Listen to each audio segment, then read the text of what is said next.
unlikely yesterday, what I witnessed, but I did nonetheless, and it involved this. If you know what that noise is, that music.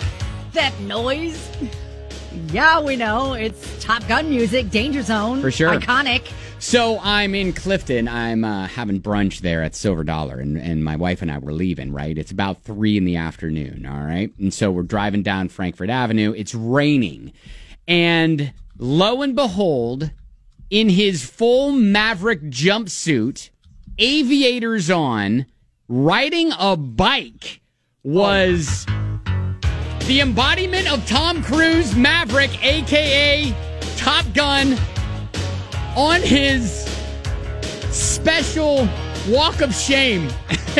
So the rest of the way home, my wife and I are creating the story behind this Maverick. So he's riding a bike in the rain. He's riding a bike in the rain. You can tell he's traveling back home, or at least it appears as if he's traveling back home. We're like, okay, more than likely, this is what happened. Without his wingman. He did not have his wingman. No, he did not. Where's Goose? Goose, where's my wingman? He was out. He was partying. Probably got in or got to bed around 5 a.m, I would say, just because of the parties. You know, the clubs themselves end about 4, and so if he took it back to the place, back to home, 5 o'clock in the morning. He gets to bed, wakes up around, 1 o'clock. Sure. 2. Probably hungry. Maybe finds something quick to eat or whatever, or looks around and doesn't recognize anyone there at his place. And so he's like, you know what? I gotta make like Maverick and get out of here. On my speeding bicycle. He felt the need for speed all the way down Frankfort Avenue. I don't have an F-14, so I gotta take my bike. So I was like, you know what? That's kind of funny, because this is the time, and I'm sure if you didn't witness it yourself, you remember a time when, especially on Halloween, when you go to the Halloween parties, those special walk of shame stories when you're in costume. Yeah, they don't necessarily stand out so much this time of year because it's like you kind of expect to see it now, right? Yes, but when you see a costume in the morning... Yeah, in the morning. It's the special walk of shame. Sure. When you just see a normal person walking in the morning, you can't necessarily identify it as, yes. No, it's a lot of dog walkers and stuff like that. Maybe they're just trying to get a little fitness in the morning to start their day. Or I should say, as Aaron messaged us, says, I call them pride strides. I proudly walked home as a taco. Lady Zorro, Captain Morgan, and Princess Ariel. Well done, Aaron. Well done. Dang, that is quite the menagerie. Oh, wow. The pride stride. We can call it that. That's fine. The pride stride. Yes. It has a better connotation than the walk of shame. I get it. Sure, yes, because you know what? You earned that walk. You did earn that walk. You earned it. 100%. So I don't know if you have a story you'd like to share, but would love to hear yours. We'll get to Larry's here in just a sec. And then another listener who lived in Chicago at the time, and oh my gosh. This is just a pride stride story, we'll say. Well, it doesn't involve Halloween, but anyways, it's a good one. And we'll get to that on the way. Coming up next, Rick was riding his bike home about 3 in the afternoon in full costume. He didn't have his wingman or his F-14. Yep. Love it. So Larry messaged and said, not me, but a while ago, the day after Halloween, I saw a girl walking down an alley with someone who had to be her mom. I know it was a walk of shame because she had a witch outfit on with 6-inch heels wobbling around on a brick road. The mom was shorter, conservatively dressed, annoyed-looking mama helping her balance. A short walk of shame to the minivan, ride of shame. Brutal. Oh, gosh. Oh, yeah, Mom was not happy. Shoot. Well, but I gotta be honest. If you're in a spot, I would rather have my daughters call and say, hey, will you... Oh, 100%. Will you pick me up? Yes. And I, yes. Yeah, 100%.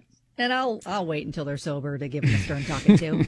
I got another one. I walked through my college campus wearing nothing but overalls cut off mid shin and a Mario hat in the rain. Oh, gosh. Went out to a Halloween party as Mario. Ended up at a friend's house, thrown up in the sink. Oh. Woke up, no idea where the rest of my clothes went, but knew I had to get to my dorm a mile away, get dressed for class. Unfortunately, I made this walk in between classes, so plenty of students saw a defeated Mario. Oh, no. Oh, that's the worst, is when you know that you have been seen by many people who might actually know Mario. You. Yes. Oh, here's one. It was 1997.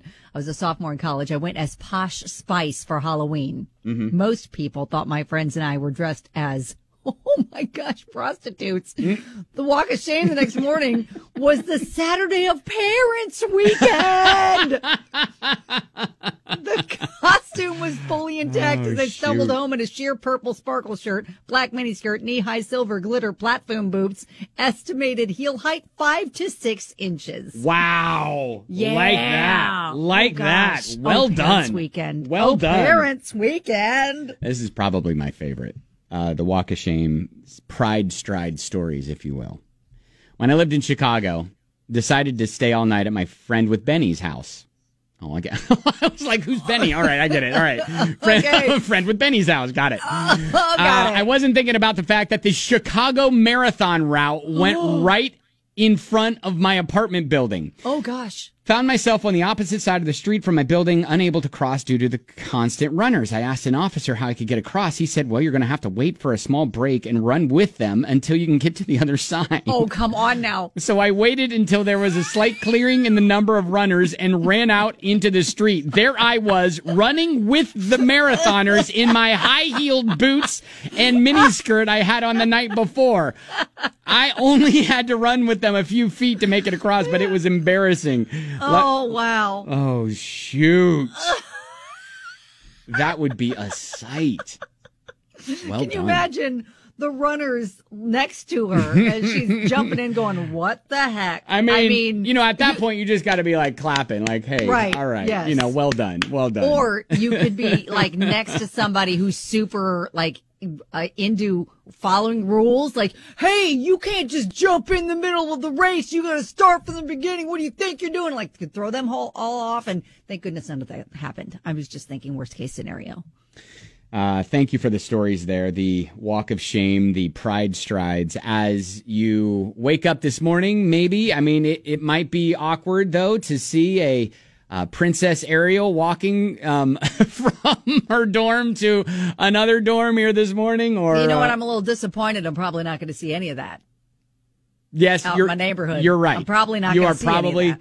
Not going to see that on 99.7 DJX.